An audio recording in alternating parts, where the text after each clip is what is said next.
Choose this day whom you will serve.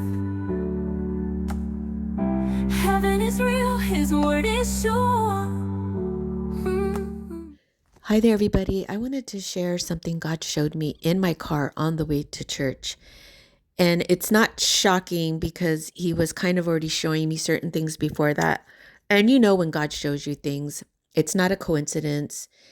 It's not in itself one or two things that's unusual. It's how God coordinates something and how he shows you. And you can't put God in a box. Everybody knows that. He can make a trash can talk to you. Yes, he can. And that's what I always tell everybody. God can make a trash can talk to you.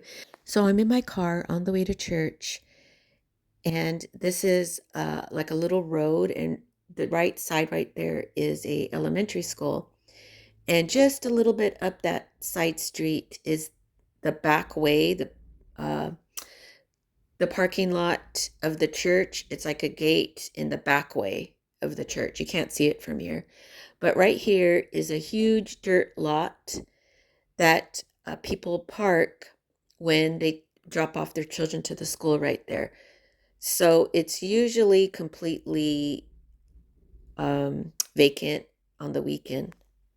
As I was driving, literally, I was just reflecting on situations and times in my life, regrets, and how time is just flying by, and thinking, wow, that this or that happened. I can't believe it. Time is flying by, and just a mix of things. And then I look and I can't believe what I saw right there in the middle of the parking lot. Not one single car, but a hearse with a sign that says for sale. And like I said, I mean, a car or a hearse in a parking lot is not that unusual, but I would say one hearse in a parking lot is kind of unusual. But it's what I was thinking that made it so weird. It was like straight out of a movie script. You know, like I said, I was thinking, man, life is so short. And just in case anybody is a little skeptical about this, you are not going to believe what the pastor said in his sermon. And I'm going to play just a tiny bit of it. So don't click off. You have to hear this. I just came back from church right here, and I was curious to see if the hearse was still right here. And as you can see, me driving from church, this was right after the service, coming down the other side.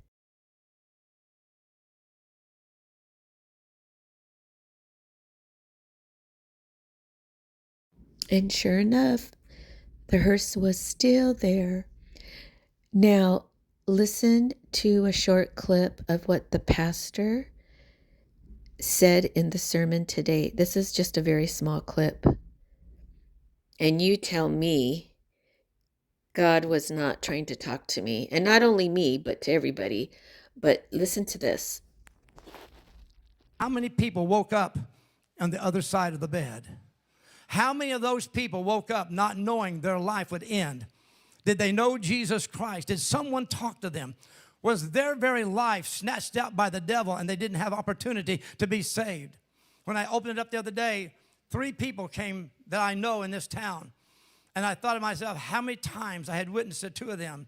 How many times they had turned me down, told me, well, at another time, pastor, at another time, preacher, I will give my heart to Jesus Christ. But they woke up dead and on the other side. Did they know Jesus Christ before they passed on? What was the vision they had for their life? See, you don't have the promise of today. You don't have the promise of another breath.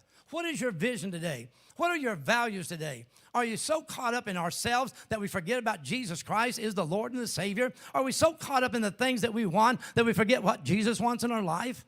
See, I want you to understand, I don't want this to be a happy-go-lucky message. I want to steer your heart and my heart that there's a world out there that's dying and going to hell. And my vision today should be that vision that says, God, what you said is what I want. What you called is what I'm going to do. I want my vision and my values to line up, that you will be glorified and that you will be honored. And if they don't accept Jesus Christ, they cannot point their finger in my face and say, no one warned me.